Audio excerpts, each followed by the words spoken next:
Many people see creation as a coincidental byproduct of an explosion from nothing, with a magical process of natural evolution possibly triggered or started by alien crystal-based life forms. I put it to you that both these ideas disregard basic scientific logic and are fundamentally flawed. Please stick around for a new perspective.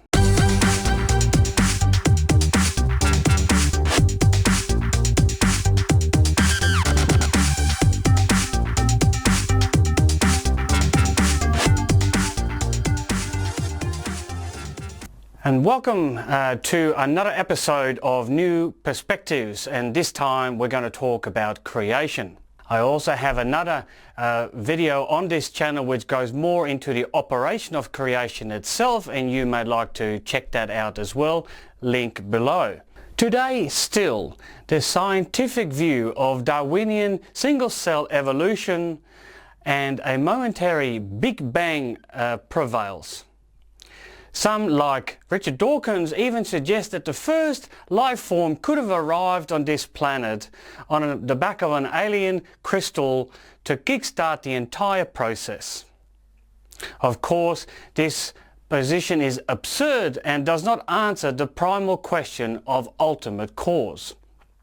Some rather prefer the fantasy of billions of alternate universes that coexist in undetectable parallel dimensions over the idea of a single ultimate and intelligent source. This of course then turns science into its own weird religion in the process, and moving away from fundamental principles of logic, measurement and observation. Many faith-based traditions such as Christianity, and you can even see it in Aboriginal Dreamtime approach, believe in an intelligent origin of creation.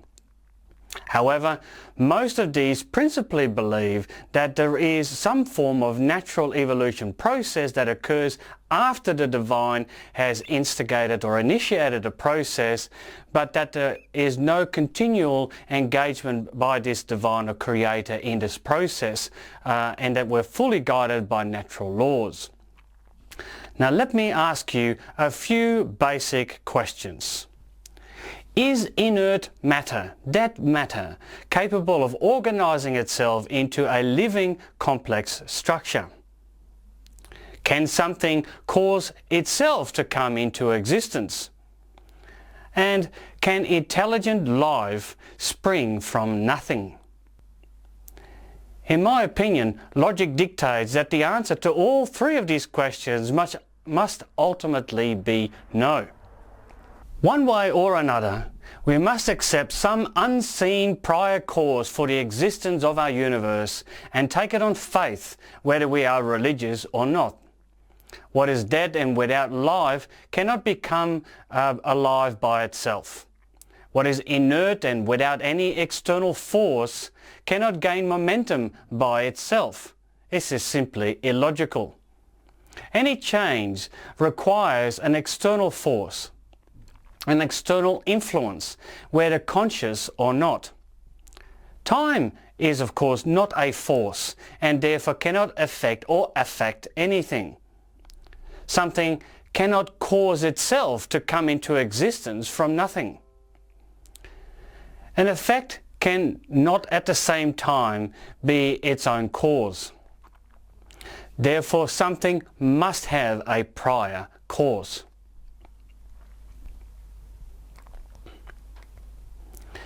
Now only intelligence is capable of order. Intelligence cannot come from nothing. Intelligence has to be acquired. This can only be acquired from a prior intelligence.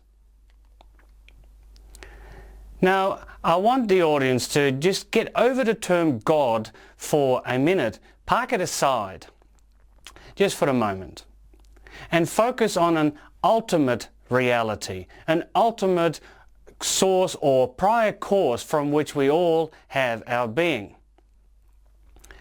If you take the logical conclusion of something requiring a prior effect, You can only, accepting that we do exist of course, and that you are in fact processing this information right now, conclude that there must be an infinite source from which we all have our cause, and which in itself does not have a prior cause. A permanent causality, if you will, which maintains all its effects and intermediary causes as a constant. If it were not so, then there would be no primum or causa prior. There would not be a root cause, and therefore no subsequent effects, and therefore nothing at all. Compare the energy of our universe to life with electricity. If we stop producing electricity, all energy stops and nothing works. Now, not only must there be a constant source or energy that maintains our existence, this power must also have intelligence. Given the order and structure of our reality, not to mention that the intelligence that is obvious in us, random activity and chaos are ultimately destructive and not constructive. So only order can be sustained indefinitely, and chaos certainly cannot produce permanent order. Let me read you something from Swedenborg here, very short. He says, God is reality itself, and everything that exists must come from that reality.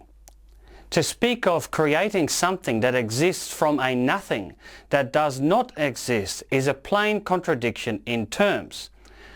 Now, it doesn't really need to be spelled out, in my opinion, because it's self-evident and so logical, but yet think about it for a moment. That has significant repercussions for how we view life. People who think rationally and clearly see that the universe was not created from nothing, because we see that nothing can arise from nothing. Nothing simply is nothing. And to make something out of nothing is also self-contradictory. Now, to conclude, something cannot come from nothing. I hope you can see that.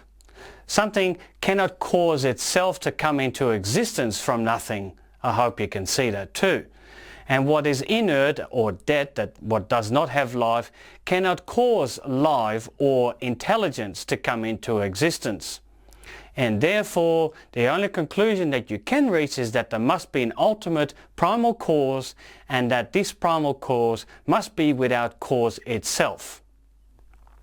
I'd like to thank you very much for watching this presentation.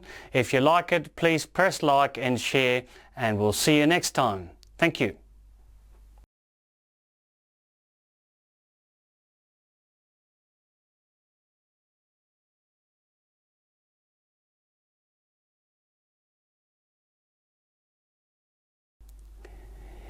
In a closed system, i.e. a material world with no external input, as is the view of most scientists today, or most atheists or even agnostics today, ascribing it to nature and natural reality, the material world.